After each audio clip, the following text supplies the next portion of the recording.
Selamat pagi anak-anak, apa kabar kalian semua? Tentunya kalian pasti dalam keadaan baik. Kali ini pembelajaran kita sudah memasuki tema 5 tentang wirausaha, di mana subtema 1, kerja keras berbuah kesuksesan, muatan mata pelajaran, bahasa Indonesia, dan ilmu pengetahuan alam. Adapun pada kegiatan pertama pembelajaran kali ini, ada muatan mata pelajaran ilmu pengetahuan alam dengan tujuan pembelajaran sebagai berikut. Pertama, dengan menyaksikan video YouTube tentang magnet dan sifat-sifatnya yang dikirimkan pada grup WA, siswa dapat menjelaskan tentang magnet dan sifat-sifat magnet secara tepat. Kedua, setelah menyaksikan video, siswa dapat memahami tentang sifat-sifat magnet dan menerapkannya dalam kehidupan sehari-hari. Akan kita pelajari kali ini, yaitu tentang magnet. Tahukah kalian apa itu magnet? Magnet adalah suatu kemampuan sebuah benda untuk menarik suatu benda-benda lain yang berada di sekitarnya.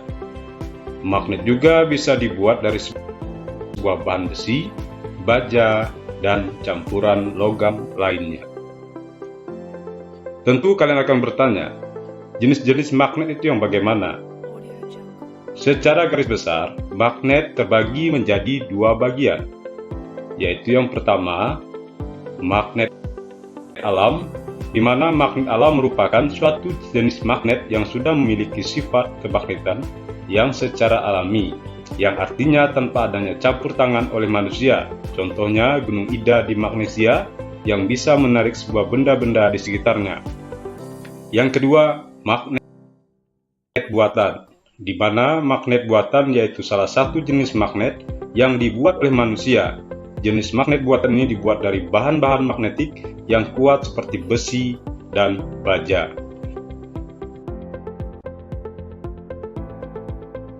Apakah anak-anak pernah melihat atau mendengar bagaimana sih bentuk-bentuk magnet?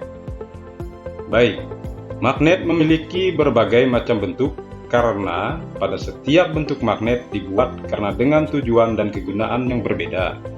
Jadi secara umum terdapat 5 bentuk magnet, yakni sebagai berikut.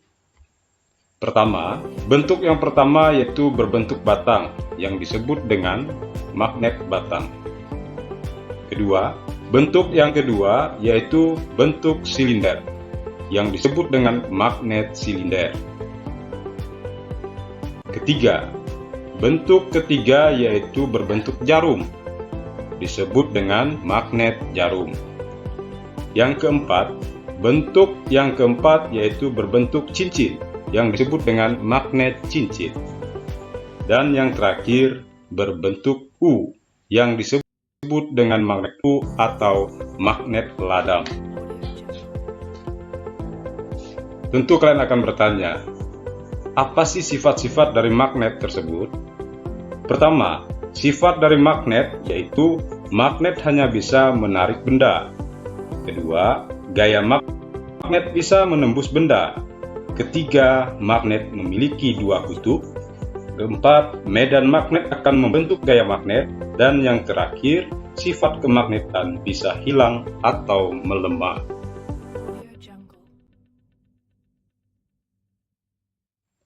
Pada kegiatan kali ini, kalian akan menyaksikan video tentang percobaan sifat-sifat magnet, yang mana linknya akan dikirimkan melalui WA Group setelah pembahasan ini.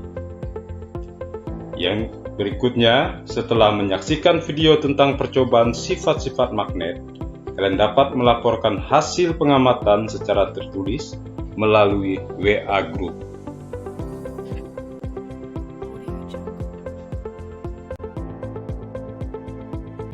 Pada kegiatan pembelajaran kedua hari ini, muatan mata pelajaran Bahasa Indonesia dengan tujuan pembelajaran yang ingin dicapai sebagai berikut.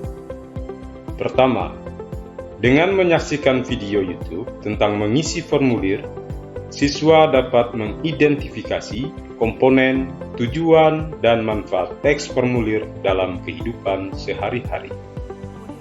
Kedua, Setelah menyaksikan video YouTube tentang mengisi formulir yang dikirimkan pada grup WA, siswa juga dapat mengetahui manfaat formulir dalam kehidupan sehari-hari.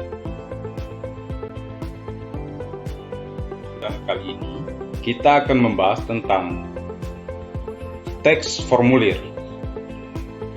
Tahukah kamu apa itu teks formulir? Formulir berasal dari bahasa Belanda, yakni formulier, yang artinya sebuah kertas berisi beberapa pertanyaan formal yang harus diisi. Teks formulir adalah suatu lembaran berupa kartu atau kertas dengan ukuran tertentu yang berisi mengenai data atau informasi yang sifatnya tetap dan juga beberapa bagian lain yang tidak tetap. Pengertian lain menurut Kamus Besar Bahasa Indonesia tentang formulir yaitu sebuah lembar isian atau surat isian yang telah diisi dan harus diserahkan kepada bagian pendaftaran. Dapat dikatakan jika teks formulir adalah sebuah kertas yang mempunyai ruang terformat dan harus diisi oleh penggunaannya. Apa sih tujuan dari teks formulir tersebut? Tujuan teks formulir yang dibuat tentu mempunyai tujuan, antara lain untuk menciptakan keseragaman dan pembakuan kerja, untuk mempermudah dalam penggolongan suatu data, untuk mempermudah dalam pemberkasan baik dalam sistem ataupun tempatnya, untuk memberikan kemudahan dalam penertiban prosedur dan tata kerja, menjadi alat pemberian instruktur, menjadi alat perencanaan sebab di dalamnya terdapat data dan fakta baik yang bersifat kuantitatif atau kualitatif, dan yang terakhir sebagai alat dalam pengontrol dan evaluasi baik kuantitatif atau kualitatif. Apa fungsi dari teks formulir? Secara umum berisi data atau informasi yang sifatnya tetap. Adapun fungsi dari teks formulir yang ini. Pertama, mencari sebuah informasi tertentu. Kedua, mengumpulkan data-data yang sama. Ketiga, mengemukakan suatu informasi yang sama pada beberapa bagian yang tidak sama. Keempat, menjadi sebuah bukti fisik. Kelima, sebagai dasar dari suatu panduan untuk bekerja. 6. Menetapkan tanggung jawab terhadap terjadinya transaksi berbisnis. 7. Merekam suatu data transaksi. Ke-8. Mengurangi kekeliruan suatu pesan dibandingkan jika disampaikan secara lisan. Dan yang terakhir, menjadi media komunikasi antara individu, bagian, atau organisasi. Yang terakhir, apa sih struktur dari teks formulir? Adapun struktur atau bagian-bagian dari teks formulir yakni: pertama, kepala atau heading, berisi mengenai nama lembaga, alamat, hingga nomor telepon. Kedua, instruksi atau instruction, berisi informasi mengenai tata cara pengisian formulir dengan tepat dan benar.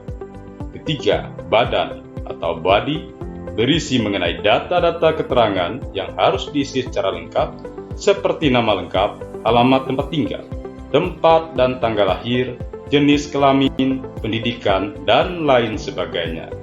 Dan yang keempat, penutup atau closing, berisi tempat dan tanggal pengisian formulir beserta nama lengkap serta tanda tangan. Nah, anak-anak, itulah penjelasan singkat tentang teks formulir.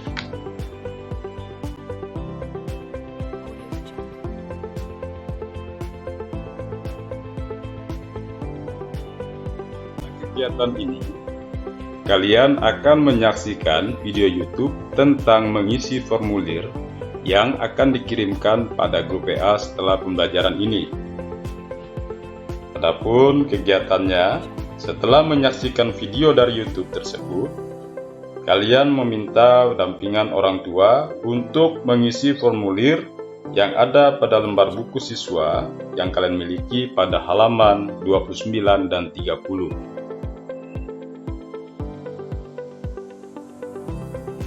Mungkin hanya ini yang dapat Bapak sampaikan terkait pembelajaran tema 5 subtema 1. Apabila ada pertanyaan berkaitan dengan materi ataupun dalam pengerjaan tugas, bisa melalui chat di WA Group. Atas perhatian anak-anak sekalian, Bapak ucapkan terima kasih dan selamat bekerja.